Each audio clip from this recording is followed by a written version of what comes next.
तो चलिए आज फिर आपका स्वागत है हमारे चैनल स्टडी जोन एजेड में। तो चलिए हम आगे टॉपिक को बढ़ाते हैं। हमने इसका इंट्रोडक्शन कर लिया था, कंपनी रूल एक्सपेंड, कैसे कंपनी ने अपने रूल को एक्सपेंड किया, कैसे धीरे धीरे एक्सपेंड करते गए।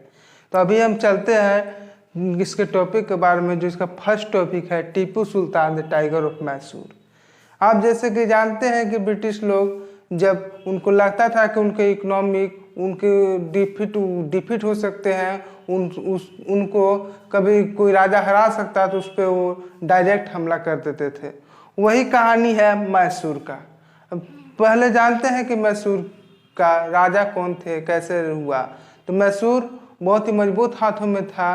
वो दो राजाओं के बहुत मजबूत हाथों में था। पहले थे हैदर अली, जो टीपू सुल्तान के पिता थे। टीपू सुल्तान उनके फेमस बेटा थे, मतलब बेटे तो कई होंगे उनके, लेकिन टीपू सुल्तान सबसे ताकतवर, सबसे अच्छे बेटा थे, सबसे मतलब जो राज को संभाल सके वैसे बेटा थे। तो हैदर अली जो है वो मैसूर पर राज करते हैं 1761 से लेके 1782 तक, और फिर आते हैं टीपू सुल्तान 1782 से 1799 तक। तो टीपू सुल्तान जो इनका मैसूर था, उसमें एक मालाबार कोस्ट आता था, जहाँ से अंग्रेज पेपर ब्लैक पेपर जैसे आप जानते हैं, पीपर, कार्डमोम, ऐसे जो मसाले होते थे उसका उन लोग खरीदार करते थे, यहाँ से ले जाते थे। लेकिन इन्होंने जो टीपू सुल्तान है, उन्होंने उनके जो खरीदारी था उन पर रोक लगा दिया, और छोटे छोटे ट्रेडर को भी मना कर दिया उनसे न खरीदना है न उनसे बेचना है। तो यहाँ से उनका 1785 में इन्होंने किया, मालाबार कोस्ट को अंग्रेजों के लिए बैन कर दिया, और यहीं से असल कहानी शुरू हुआ। जो टीपू सुल्तान थे वो बहुत ही दूर की सोचने वाले थे। वो जानते थे कि उनके पास जो अंग्रेज है उनके पास मॉडर्न इक्विपमेंट है, सब चीज़ें मॉडर्न है, और वो उनको हरा नहीं सकते हैं। तो उन्होंने फिर फ्रेंच के साथ अपना रिलेशन बनाया, अपने सेना को उन्होंने मॉडर्नाइज करना शुरू कर दिया, मॉडर्न करना शुरू कर दिया, उन्हें मॉडर्न तरीके से लड़ना शुरू कराया, उनको डिसिप्लिन सिखाया, सब चीज़ सिखाया सेना को अपने, और फ्रेंच के साथ वो जुड़ गए। लेकिन अंग्रेज जो है वो बहुत जल्दी वार कर देते हैं, बहुत लेट नहीं करते हैं, उनका सोचने समझने का शक्ति बहुत ज़्यादा था। उन्होंने टीपू सुल्तान को अपने लिए बहुत बड़ा खतरा माना। वो कहते थे कि टीपू सुल्तान बहुत खतरनाक आदमी है, उसको अगर नहीं हराए, तो जानते थे कि वो अगर उसको अभी नहीं हराए तो वो फिर बाद में जाके इनको बहुत बड़ा घात करेगा, बहुत बड़ी चोट देगा। इसलिए ये उन्होंने इनसे युद्ध किया, और ये एक युद्ध में नहीं आ रहे, चार युद्ध इनके साथ लड़ा गया। पहला युद्ध था 1767 से 1769 चला, जो ये जीते, टीपू सुल्तान के पिता थे वो जीते। फिर दूसरा युद्ध था 1780 से 1784 तक चला, जो 1782 तक पिता राजा थे, फिर टीपू सुल्तान बने, वो डिफीट भी इन लोग वार जीत गए। फिर 1790 से 1792 में युद्ध चला, वो भी जीत गए। लेकिन अंतिम युद्ध जो 1799 में हुआ, उनमें इनको हार का सामना करना पड़ा, और ये इनको मार दिया गया। फिर जो इनका राज्य था वो उडयार्स डायनेस्टी को सौंपा गया। उडयार्स डायनेस्टी मतलब वहीं के मैसूर के ही डायनेस्टी कोई थे।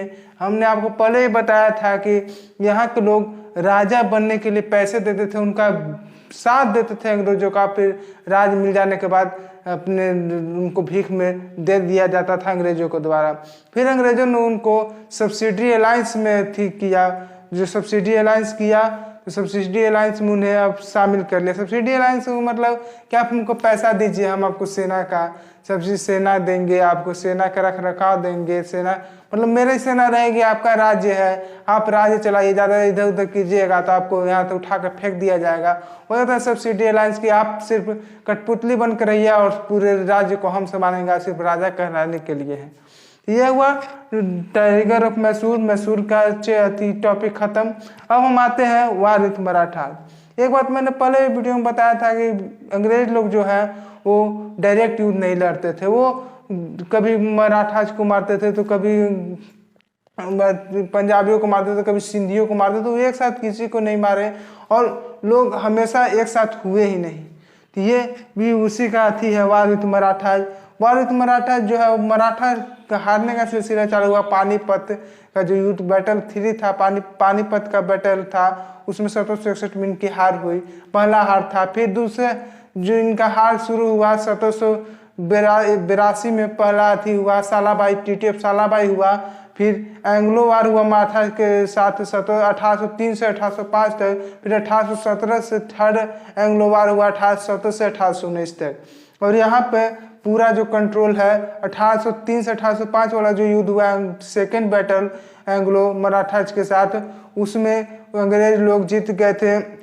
उन्होंने कुछ राज्यों को जीत लिया, जैसे यमुना से लगते हैं राज्य, दिल्ली, आगरा शहर को जीत लिया था, फिर उड़ीसा को जीत लिया था। और थर्ड बैटल जो 1817 से 1819 से थर्ड एंग्लो वार हुआ ब्रिटिश के साथ, मराठाज के साथ, वो जीत गया पूरा कंट्रोल अपने जो मराठाज के ऊपर था वो ले लिया उन्होंने पूरा कंट्रोल। इन्होंने एक मराठा जी ने बहुत देर कर दी एक साथ आने में, और जब तक वो एक साथ आए तब तक वो सब बाजी हाथ से निकल चुकी थी। और मराठा तो इतने छोटे छोटे भागों में बटे हुए थे, वो एक ही मतलब राज्य है, उसमें छोटे छोटे भागों में, यही उनका हारने का मेन कारण हुआ। जैसे सिंधिया का था, फिर डलहौ सिंधिया हुआ, फिर बहुत सारे ऐसे मैंने राजा थे जो छोटे छोटे भाग में बटे हुए थे, जैसे गायकवाड़ हो गए, सिंधिया हो गए, होलकस हो गए, इसी तरह छोटे छोटे पार्टों में बटे हुए थे। और ये जब तक एक साथ हुए, जब तक इन्होंने संगठन बनाया, तब तक बाजी हाथ से निकल चुकी थी और ये हारे गए। और इनके फेमस जो थे वो नाना महादजी जी सिंधिया थे, वो एक अच्छे लड़ाकू थे, लेकिन कहते हैं ना कि बहुत देर हो समय के साथ डिसीजन लेना चाहिए जो ब्रिटिश लेते थे, और इन्होंने समय के साथ मराठा डिसीजन नहीं ले पाए, इसलिए इनके हाथों से बाजी निकलती गई।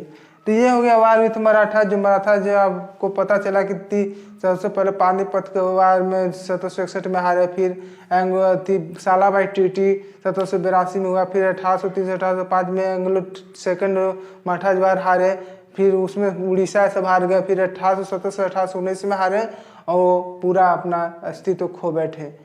फिर आता है द क्लेम टू पारामाउंटेसी। पारामाउंटेसी मतलब कि हम सर्वोपरि है। ब्रिटिश का कहना था कि कोई भी भारत में है, कोई भी राज्य है, कोई भी कुछ है, लेकिन सर्वोपरि हम है, हमारे अंडर सब है और हम सबसे ऊपर हैं। और ऐसा नहीं है कि इसको चैलेंज नहीं कभी किया गया। कितूर की महारानी जो अभी का कितूर राज्य शहर कर्नाटका में है, उनकी महारानी जो चन्ना अम्मा जो थी, उन्होंने युद्ध छेड़ा और उनको 1824 में कैद कर लिया गया और 1829 में वो मारे गए। लेकिन उनके ही एक चौकीदार थे, उनका नाम हम भूल रहे हैं अभी, लेकिन उन्होंने उसको जारी रखा और कई उनके कैंप को तबाह कर दिया, कई रिकॉर्ड को तबाह कर दिया है, और उनको फिर 1830 में उस चौकीदार को भी फांसी दे दी गई। यान ऐसे ही कुछ नाम थे, यान अन्ना है, वही थे जो ये सब 1830 में उनको भी फांसी दी गई और वो भी मर गए। लेकिन जो ये अंग्रेज थे, उनको डर था कि कहीं रसिया जो है वो उधर साउथ ईस्ट से आके अपना सब बातें फैला रहा है, वो फैलाते इंडिया तक ना जाए, हमारा छीन जाए। तो उन्होंने फिर अफगानिस्तान में हमला किया 1838 से 1842 तक, और वो अफगानिस्तान जीत गया। फिर उसके बाद आए सिंध को उन्होंने 1843 में जीता। फिर अगला बारी था पंजाब का, लेकिन पंजाब के जो महाराजा थे, महाराजा जो पंजाब के थे, उनके चलते उन्होंने अंग्रेजों को पीछे ढकेल दिया, अंग्रेजों को नहीं जीतने दिया, और वहाँ से फिर उनका मृत्यु जो था 1839 में हो चुका। और उसके बाद 2 बार उन्होंने हमला किया अंग्रेजों ने, और 1849 में पंजाब को भी उन्होंने जीत लिया। ऐसे मतलब पारामाउंटेसी उन्होंने जो सर्वोपरि किया, उसको भी कितने लोगों ने चैलेंज किया, लेकिन वो हारते चले गए, और इसके चलते उन्हें मानना पड़ा कि ब्रिटिश सर्वोपरि हैं।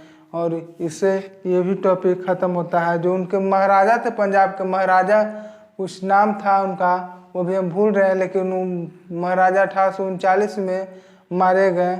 महाराजा रंजीत सिंह, जो महाराजा रंजीत सिंह थे, वो बहुत बड़े, बहुत अच्छे लीडर थे, बहुत दूरदर्शी लीडर थे। इस चलते उन्होंने अंग्रेजों को हराया। बहुत मजबूत, बहुत शक्तिशाली जो कहा जाता है महाराजा रंजीत सिंह थे, और उन्होंने अंग्रेजों को हराया। और लेकिन उनकी मृत्यु 1839 में हो गई। उसके बाद 2 बार युद्ध हुआ और 1849 में पंजाब अपना अस्तित्व खो बैठा, पंजाब उनके हाथों में चला गया। तो अब चलते हैं लास्ट टॉपिक पर, द डॉक्ट्राइन ऑफ लैप्स। जो पारामाउंटेंसी जो था वो लॉर्ड हास्टिंग्स के समय में जो 1813 से 1823 तक रहे वो लाए थे। और जब डॉक्टर ऑफ लैप्स है जो लाए थे लॉर्ड डलहौजी जो 1848 से 1852 तक रहे। उन्होंने इसके पहले डॉक्टर ऑफ लैप्स का मतलब है कि ये लाया गया था ब्रिटिश साम्राज्य को बढ़ाने के लिए, वो बड़ा बनाने के लिए कि अगर कोई भी राजा अगर मरता है और उसका बेटा नहीं होता है, मतलब वो बिना बेटा के, मतलब उसकी बेटी होती है, सिर्फ बेटा नहीं हो पाता है, उसका बेटा अपना नहीं है, तो वो जो राज्य है वो सीधे चला जाएगा अंग्रेजों के अंडर में और वो अंग्रेज उस पर राज करेंगे। फिर वो राजा का उस पर कोई अधिकार नहीं जब तक उसका अपना बेटा ना हो। यही है डॉक्ट्राइन ऑफ लैप्स। ये यही बताता है कि कैसे राजा आज मतलब अंग्रेज कैसे अपनी जाति को बढ़ाने के लिए साम्राज्य को इसको लाए और उन्होंने जिसका बेटा नहीं होता था उसको राजगद्दी से हटा दिया जाता था और फिर उसके मरने के बाद अपना साम्राज्य उसको बना लेते थे और फिर वो अपने तरह से वहाँ पे राज करते थे। तो चलिए अब ये ख़त्म होता है, लेकिन आपको बता दें कि जो बहुत से झांसी को 1854 में इन्होंने इसी अथी किया, उदयपुर को 1852 में किया, ऐसे ही नागपुर को 1853 में इन्होंने इसी डॉक्ट्राइन ऑफ लैप्स के चलते अपने अंडर में ले लिया और उन्होंने राज किया। फिर 1856 में अंत में अवध को भी ले लिया गया, ये कह के कि यहाँ के राजा जो हैं वो अथी पर बहुत प्रताड़ना करते हैं, बहुत सताते हैं लोगों को, वो अच्छे राजा नहीं है। फिर जो रिवॉल्ट वहाँ का लोग रिवॉल्ट भी किए, लेकिन 1857 में वो रिवॉल्ट भी ख़त्म हो गया। तो चलिए अब अगला टॉपिक में